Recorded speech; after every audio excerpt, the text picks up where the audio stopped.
pessoal, tudo bem? Bem-vindo a mais uma aula de hoje. Hoje estaremos falando sobre um conceito chamado conservação de massa. A ideia é a gente estabelecer algumas condições que nós iremos considerar daqui em diante para os nossos estudos aí de termodinâmica, tá certo? Então vamos começar com um exemplo aqui bem interessante, meio explosivo inclusive. Então nós temos aqui um punhado de explosivos do tipo TNG, trinitroglicerina, tá certo? A fórmula química da trinitroglicerina é o C3H5N3O9, muito utilizado para realmente utilizado em explosivos, né? É aquele explosivo desenvolvido pelo Sr. Nobel. Dê uma lida na história, vocês vão achar muito interessante. Inclusive tem tudo a ver com o atual prêmio Nobel dado aos melhores cientistas que fazem as maiores descobertas aí, que contribuem com a ciência. Então vamos lá ao nosso assunto aqui. Só lembrando, a trinitroglicerina também é conhecida como a nitroglicerina, tá certo? É um dos nomes que você talvez conheça ela. Então vamos lá. A gente vai considerar aqui o que acontece durante a explosão da trinitroglicerina. Isso daí é meio que uma trava-língua, hein, pessoal? Então vamos lá, nós estamos aqui com o nosso bulbo aceso. Quando chegar aqui ele vai explodir, então antes que ele exploda, a gente vai resolver o exercício e tirar logo essa folha da nossa frente. A reação do TNG, que é uma forma mais fácil de dizer, de se referir ao trinitroglicerina, a 1 atm libera em torno de 1.541,4 kJ por mol, pessoal. É muita energia isso daqui. Cada mol de TNG libera 1.541,4, está com o sinal negativo, porque você já sabe, quando a gente perde calor, e o que ele faz de fato é liberar calor, então o sistema dinamites aqui perdeu calor para a vizinhança, então ele perdeu. Essa energia liberada tem um sinal de menos, no sentido que perdeu, e a gente sabe que quando o sistema perde energia durante um processo, isso é uma reação exotérmica, tá certo? Então vamos lá. Se você der uma analisadinha na reação que acontece quando o TNG explode, nós temos a seguinte fórmula química. 4 mols, né, de C3H5N3O9 na forma líquida.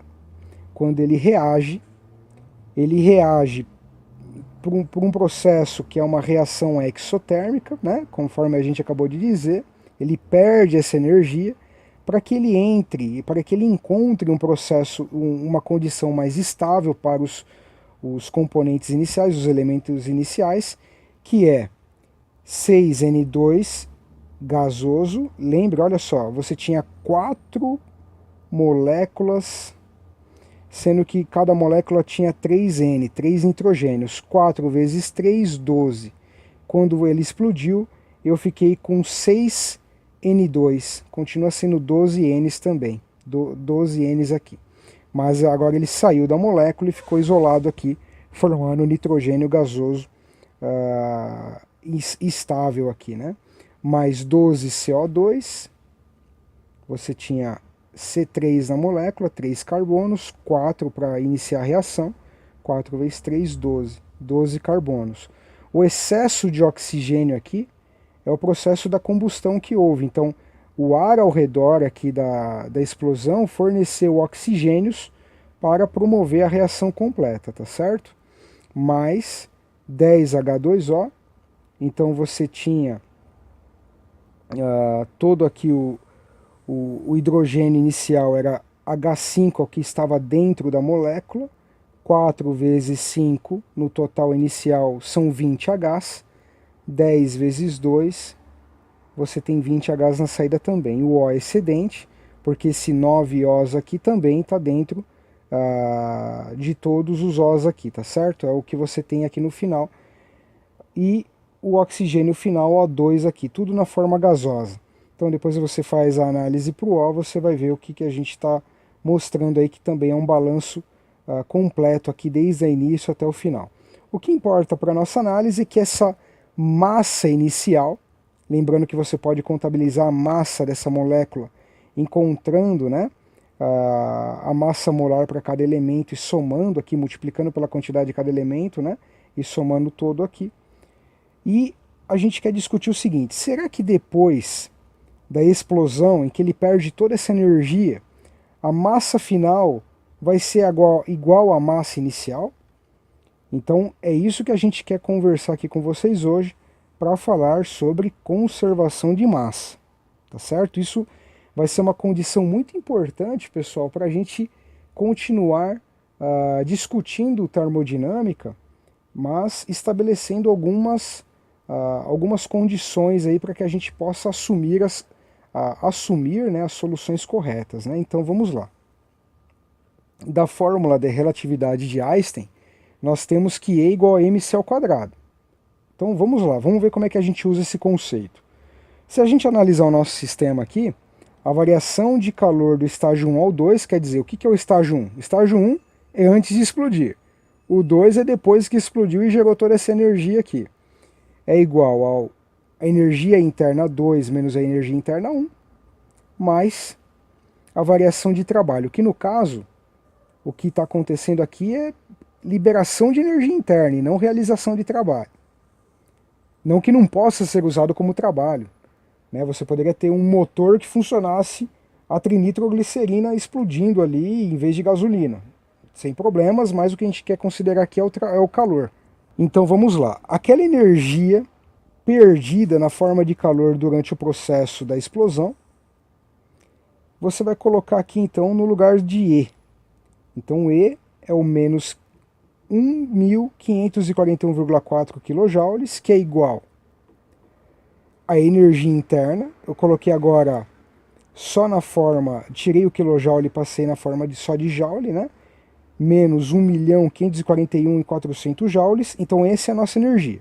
É igual ao M da fórmula do Einstein vezes C, que é a velocidade da luz ao quadrado. A velocidade da luz em metro por segundo é 2,9979 vezes 10 à oitava ao quadrado, tá certo? Então, isolando a massa, quer dizer, eu vou passar o valor da velocidade da luz ao quadrado dividindo pela energia.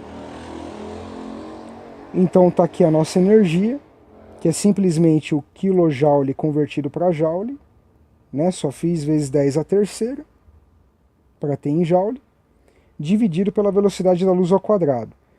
Então a variação de energia no processo foi de menos 1,7151 vezes 10 a menos 11 kg, pessoal. Então, primeira coisa, a massa inicial ela diminuiu para a massa final, quer dizer, a massa final de todo o conjunto de mols que você tinha em toda essa quantidade de explosivos aqui, diminuiu. Então, não dá para dizer que a massa não sumiu, a massa foi consumida por um processo de conversão disso em energia, que é conforme a equação do Einstein. Mas essa massa, para os propósitos da análise da termodinâmica, essa massa perdida, pessoal, ela é irrelevante. Não existe uma balança, nem das mais precisas que existem atualmente, que é capaz de medir uma variação de massa do tipo 1,7 vezes 10 a menos 11. É uma massa realmente muito pequena, muito desprezível, e que para os propósitos dos assuntos que nós iremos discutir, que nós temos discutido e vamos continuar discutindo para as próximas aulas, essa massa é realmente insignificante, pessoal. Ela não precisa de fato ser considerada. Então, portanto, nós iremos assumir a condição de conservação de massa daqui em diante, a partir de a gente saber que sim, varia a massa, quando existe a troca de energia de um sistema para outro, varia a massa. Mas essa perda de massa ou ganho é realmente insignificante, desprezível, então a gente pode assumir uma conservação de massa de maneira bem segura, tá bom, pessoal? Obrigado, era esse o conceito para a aula de hoje que eu gostaria de discutir com vocês, vai ser muito importante daqui para frente. Então até a próxima aula, compartilhem com seus amigos, dê um joinha aí pra gente, continuem apoiando o nosso trabalho, tá bom? Um abração, pessoal. Tchau, tchau.